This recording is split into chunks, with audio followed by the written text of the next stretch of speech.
तो ये super structure जब जब नियम बदलेंगे और मोड ऑफ प्रोडक्शन बदलेंगे तो ये सुपर स्ट्रक्चर अपने आप गिरते चले जाएंगे। जिस दिन कम्युनिज्म आ गया उस दिन धर्म अपने आप ही खत्म हो जाएगा, धर्म रहेगा नहीं। तो इसलिए अब अंतिम स्टेज लाओ सोसाइटी की, और वो है कम्युनिज्म। कम्युनिज्म की स्टेट में सबसे बड़ी क्या चीज़ होगी? वेज अर्नर कोई नहीं होगा, each according to his capacity. क्योंकि जब क्लास ही ख़त्म हो गई, जो ओनर, जो प्रोडक्शन जब छीन लिए हमने उनसे, छीनो, बल्कि वो तो कहते हैं कम्युनिस्ट अपनी मन की बात कभी छुपाते नहीं हैं। हम क्लियर कह रहे हैं कि हम उनका खून चूसेंगे जिन्होंने हमारा खून चूसा है, उन्हें मार देंगे, कत्ल कर देंगे, और उनके घर पर निशान लगा देंगे कि ये आदमी है। रात को रेड आर्मी जाएगी, दिन में हम निशान लगाई जाएंगे, रात को रेड आर्मी जाएगी, मार दिया, कैपिटलिस्टों को मारो, सरमाएदारों को मारो। इसमें तो उनको मार करके इनसे छीन लो। तो ऐसा आएगा ज़माना कि कोई ओनर नहीं होगा किसी भी चीज़ का, ना कोई ज़मीन का ओनर होगा, ना कोई आदमी किसी मशीन का ओनर होगा, ना कोई प्रोडक्शन का ओनर होगा। सब चीज़ कॉमन, सोशलाइज्ड, स्टेट सोशलिज्म, राज्य का ही होगा सब कुछ, हर चीज़ राज्य की होगी।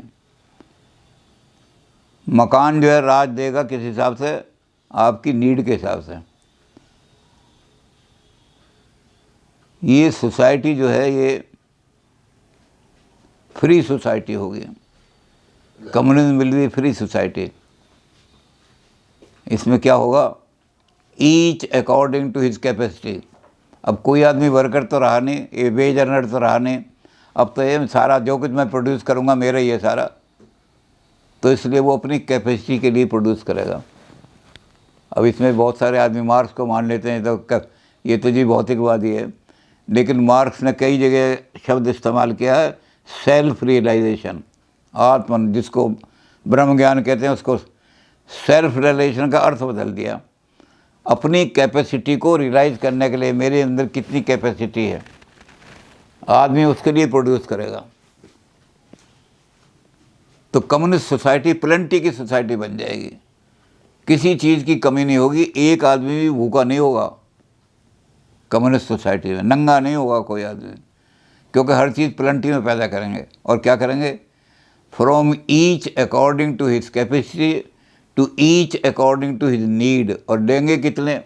भाई मुझे तो 3 फुलकों की ज़रूरत है, 3 ही रोटी दे दे, ये नहीं कि मुझे इतना सारा लेकर अपने घर में रख लूँ।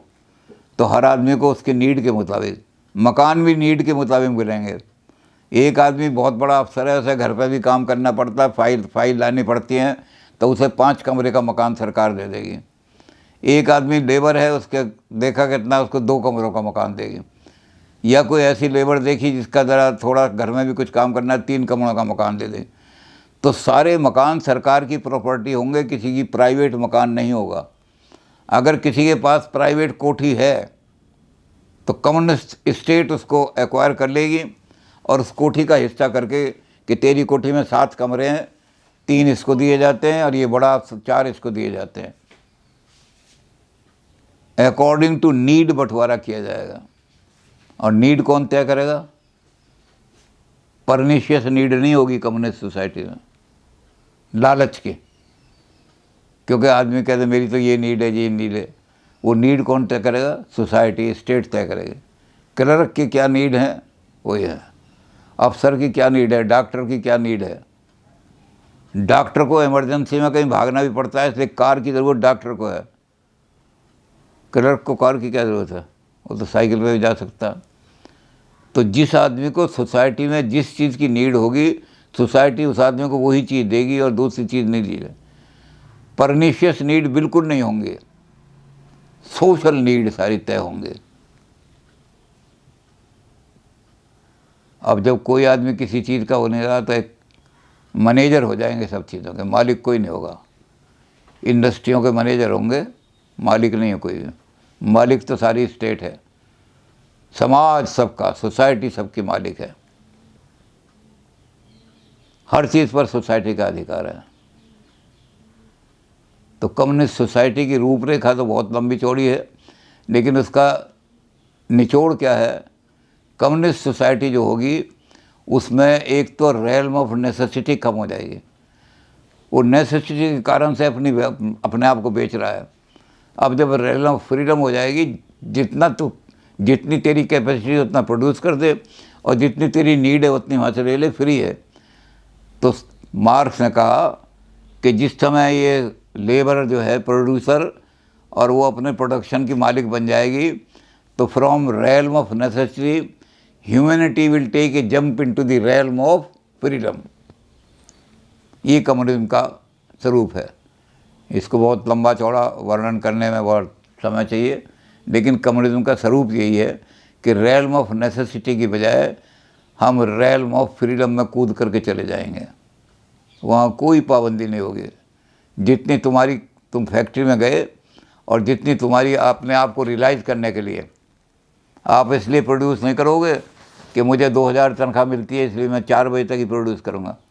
आप अपने आप को सेल्फ रियलाइजेशन के लिए, मैं देखूँ तो सही मेरे अंदर कितनी कैपेसिटी है, और मैं अपनी कैपेसिटी को रियलाइज़ करने के लिए जब करूँगा, जब थक जाऊँगा तो छोड़ दूँगा अपने काम कर।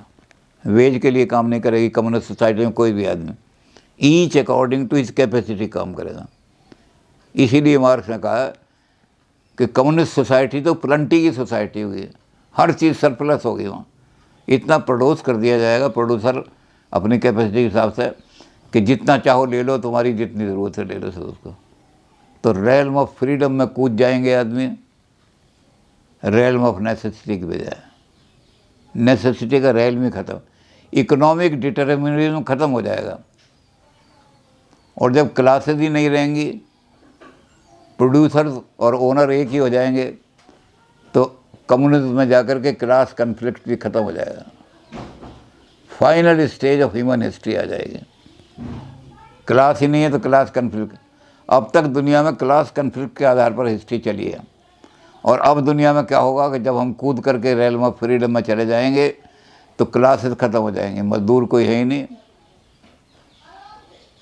सारे ओनर हैं, राज मालिक सबका है, कोई किसी का मालिक ही नहीं है। मकान भी सारे स्टेट के हैं।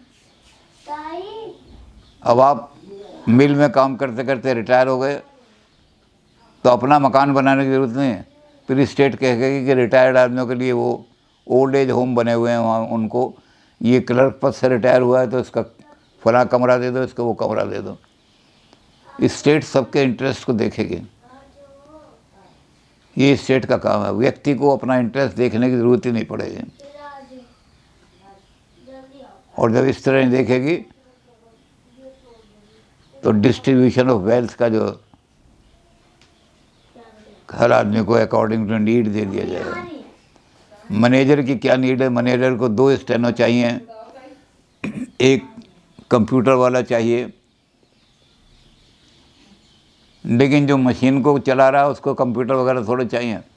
तो मैनेजर का दफ्तर जो है बड़ा होगा, लेकिन उसका अपना नहीं होगा, वो सरकारी दफ्तर है। सरकारी दफ्तर ज़रा बड़ा होगा, उसको 5 कमरों का दफ्तर दे दिया, लेकिन वो उसका मालिक नहीं बन सकेगा। मालिक सरकारी हो गया सबके। तो कम्युनिज्म आ जाएगा तो कोई प्राइवेट प्रॉपर्टी कहीं भी नहीं रहेगी, ज़रा सी भी प्राइवेट प्रॉपर्टी नहीं रहेगी। और फिर हम रेल्म ऑफ फ्रीडम में पहुंच जाएंगे। खूब आनंद करो संसार के अंदर, ना कोई भूखा है, ना कोई नंगा है, ना कोई दुखी है, ना किसी का खून चूसा जा रहा है, ना कोई खून चूसने वाले हैं। ये ऐसी सोसाइटी बन जाएगी। तो चलिए, जब हमने ऐसी सोसाइटी बना दी तो फिर अब डिक्टेटरशिप लाएंगे ऐसी सोसाइटी बनाने के कि ऐसे लोग जो श्रूड हैं वो दोबारा कहीं संपत्ति ना बना लें। तो कम्युनिज्म से जंप करने के लिए, कैपिटलिज्म से और कम्युनिज्म में जाने के लिए हमें थोड़े दिनों के लिए डिक्टेटरशिप लानी पड़ेगी। कोई आदमी ज़रा सा भी प्रॉपर्टी को हथियाने की कोशिश करे तो हम क्या करेंगे, गोली मार दो इसको। ये नहीं कि पहले जी मुकदमा चलाओ जी, फिर चार्जशीट इशू करो, कुछ नहीं। तो डिक्टेटरशिप से काम चलेगा, डेमोक्रेसी से काम नहीं चलेगा। पीपुल डेमोक्रेसी में आदमी जो है अपनी चालाकी का फ़ायदा उठा करके कैप्चर कर लेते हैं पावर। जैसा कि हेगल ने भी कहा था कि इन्फीरियर लोग जो हैं मॉब बना करके छा जाते हैं, एमएलए एमपी बन के आ जाते हैं, उनमें कैपेसिटी कोई होती नहीं इन्फीरियर लोगों में। तो अगर कोई ऐसे आदमी वहाँ जब कम्युनिस्ट सोसाइटी बनने के लिए जाएंगे तो एकदम कैपिटलिज्म से एकदम हमारी जंप एक दिन लगेगी, बीच में हमें डिक्टेटरशिप लानी पड़ेगी।